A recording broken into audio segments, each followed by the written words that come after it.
Hey guys, welcome back. This is the third part.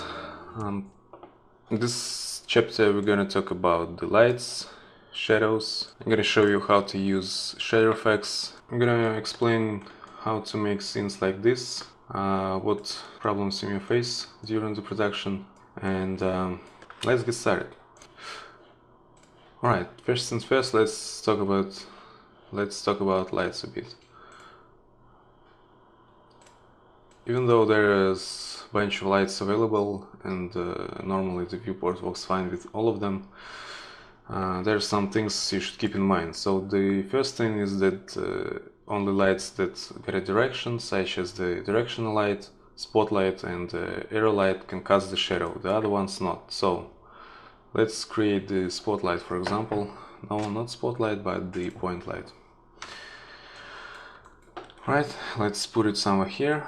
And let's turn on the lights and the shadows. Alright, so the light is working fine, but the whole object doesn't cast any shadows. If you render this, let's make sure that you're using the mental ray, alright? So we got the shadows here, but in the viewport we don't.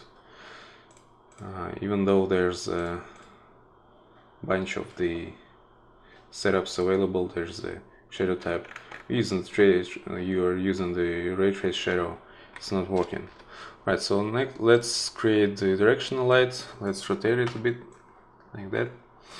Now we can see that we finally got the shadows. Alright, so what's next? Let's run through all of the available setups. So first and first, normally I don't use the ray trace shadow, as all the options, if you for example turn the lights angle, you see that doesn't make any sense. Same thing for the shadow rays, but we can see that here we got the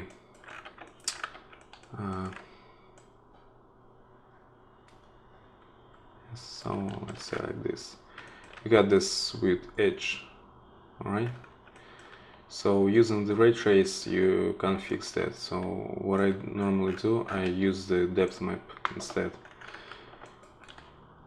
Things got even worse, but let's increase the resolution, for example, yeah, for the maximum, 8K.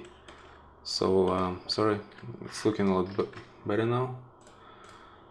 So let's check. And also there's a filter size right here. You can increase it as well. Let's say to 20. See, it's smooth a bit. Got much better result right here. The anti-aliasing is not working, particularly in this situation. It makes it a bit better, but normally this is all about the shadow setups. The bias normally don't use, it's right, and don't look at the fog shadow intensity and samples, as the viewport doesn't support any light fog, volume fog, stuff like that. Alright, so the shadow color is it's called the shadow color, it's right here. So it's white, it's transparent, so let's leave it like this. Next, probably the next thing you're gonna do is duplicate the light, put it somewhere here, rotate it like that, yeah, to get away with these dark areas. Let's say intensity lower, as this is not the main light. Okay, like that. Next, you'll do like this again to highlight the other side. So at the moment, to highlight the scene, there are 3 lights already, but there's limits for the amount of lights in the scene. So if you go to the render again, the option box, and right here you can see that there is a light limit. For example, let's put it to 3, right? So if we add the fourth light, you can increase the intensity whatever you want to, but as the light limit set is 3, it's just been ignored. So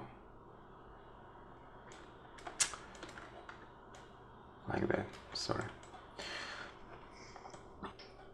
The thing I normally use to highlight the models, I just delete all of them.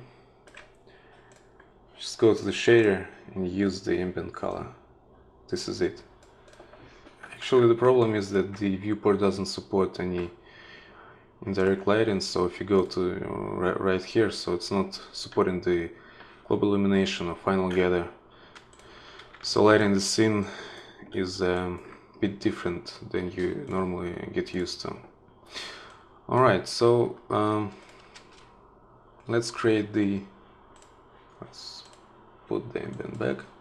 Let's create the spotlight and put it somewhere here, there, like that, and like this. Alright, so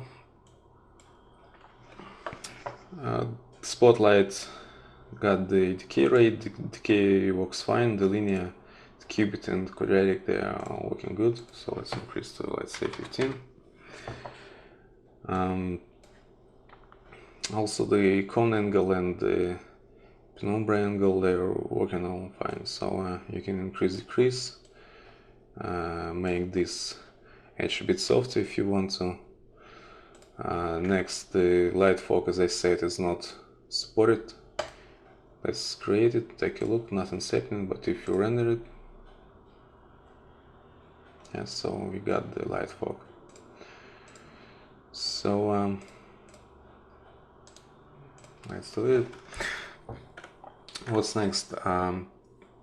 If you put the texture on the color, on the intensity, this is not working as well. So, for example, if you put the checker, the viewport got nothing happening, but if you render it, the result is different. So, for some reason, if you want to make the light coming out of the window, you'll have to create geometry to cast shadows. Alright, the next thing, suppose you'd like to do is to fake the volume light somehow. Normally what I do, I create the cone, so let's go to the create polygons and the cone, and I put it right where my light is, right here. So it's 80, I guess. No, what's here? -20. Alright, let's do it like that. Freeze. Alright, so I put the mesh right where my light source is. Maybe put it a bit away so that it's not casting any shadow. And let's assign new material. I'm gonna use the lumber. And what I do, I put the ramp into the transparency. Nothing's happening because we don't switch on the show textures. Right, so this is better now. Let's change the right like that, and let's increase the ambient color. So actually you can put the noise map over here. Say noise, and we got some variations. Yeah.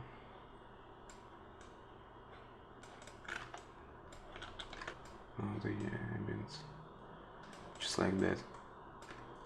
So if you make it a bit bigger, and as I said, like this. So that's the way I do the volume lights. Alright, so let's talk about the transparency maps a bit, as this is one of the main issues in using the viewport. I'm gonna show how I create the trees. See that there's shadows casting from the trees, right? So they're not as detailed as it should be, but it's looking good anyway. Yeah. Alright, so I'm gonna use the old school technique for that. I create a plane, and let's assign the material first. Alright, so I'm gonna use the lumber. So what do you think normally do? You assign for the color map, you assign the color, the tree color, yeah, this one's, and for the transparency, let's assign the alpha. Let's turn on the textures, and we got this nice result. This is all looking good until we turn on the lights and shadows. And now we got a problem, fortunately. So in this case, I use the ShaderFX. Let's duplicate the plane, and let's assign the ShaderFX on this tree. So let's open it,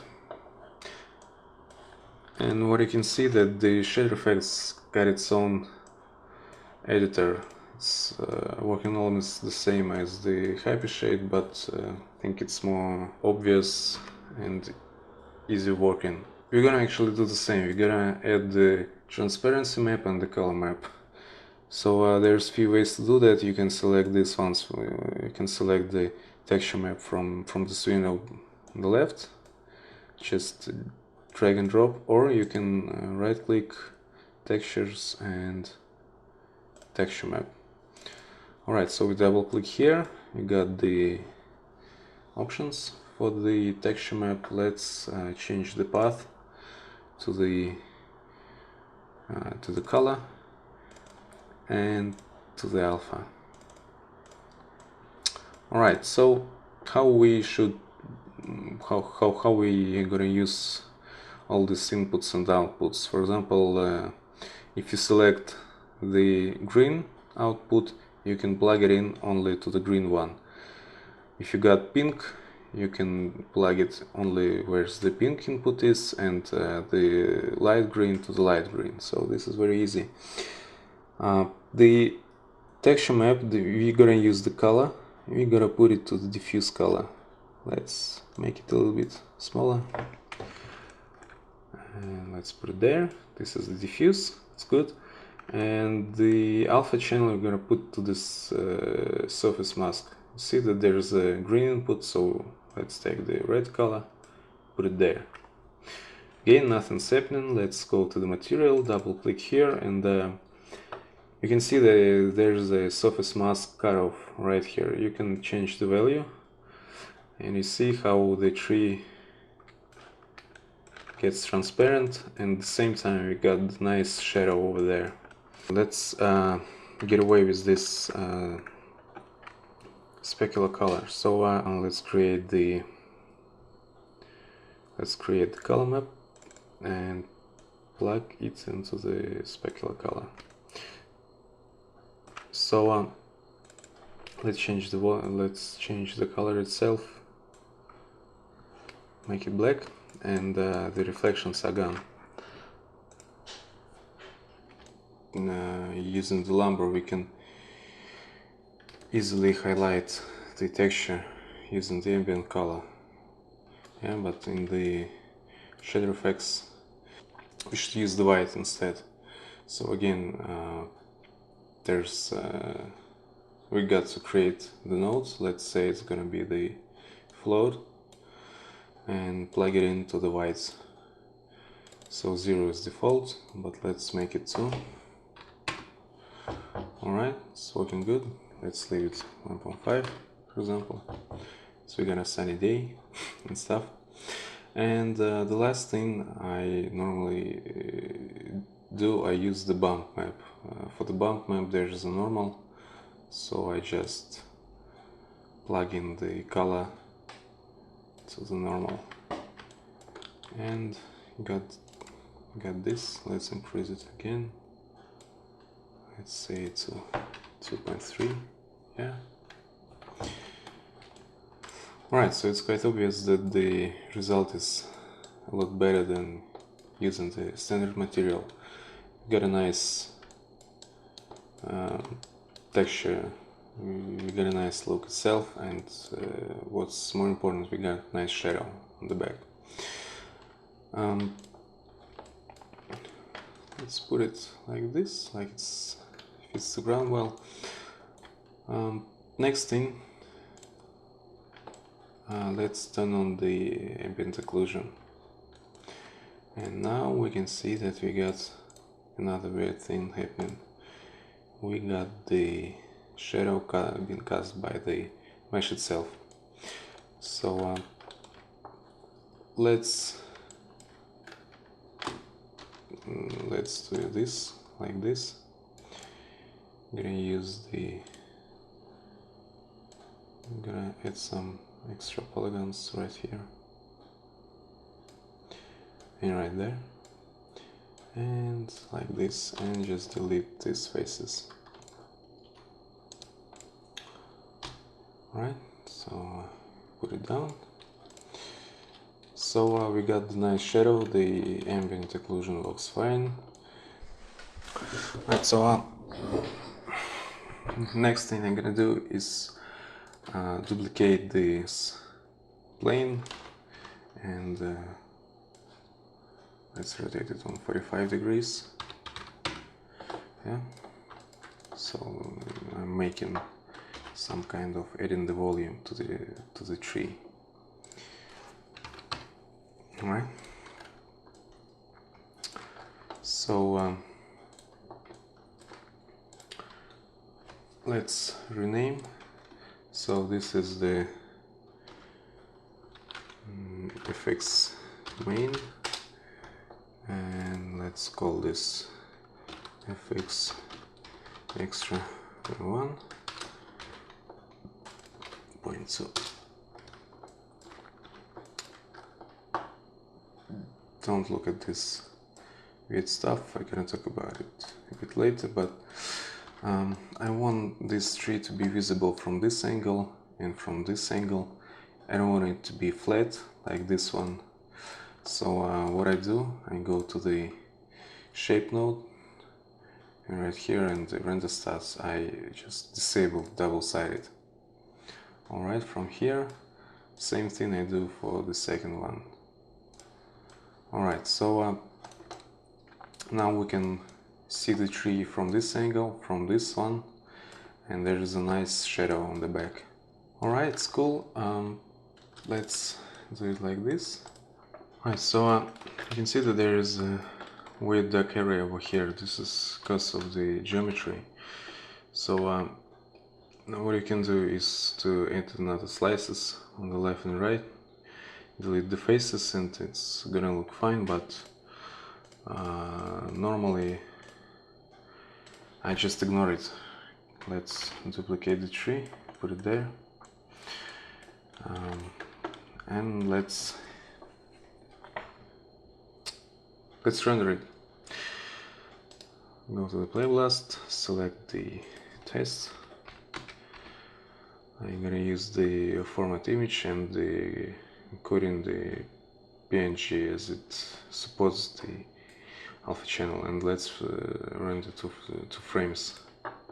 So next I gotta open the F-check and I'm gonna open the image. Alright, so if you take a look at the alpha channel, there's no this weird stuff over here. So as I said, you can fix the geometry or you can just ignore it